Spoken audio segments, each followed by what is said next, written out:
And with that, we say good evening to you. It's a pleasure to have you here tonight for the River Ridge Middle School Symphonic Band's fall concert. And one of the reasons we do this is to give you an earlier opportunity to hear these students play in a more of a formal setting. Now, before this event tonight, we've had a chance to hear the students playing mostly marching band music, and they've had a superb season with marching band this year. We played at 3 football games for here at home, and then just last week we were able to play with the high school band for our middle school night there, and they did a tremendous job.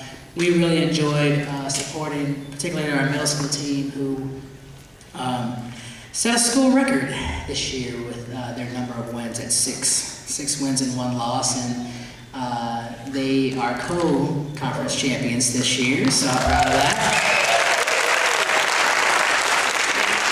I'm especially proud because we have a couple of members of that wonderful football team here in our band, and that's a great thing.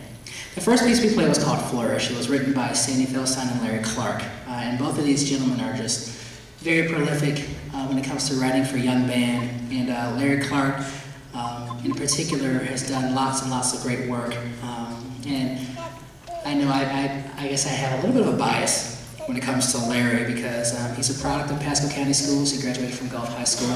He's taught in the Tampa Bay area and still lives in Lakeland, but really is enjoying being a writer and composer of great music for young bands.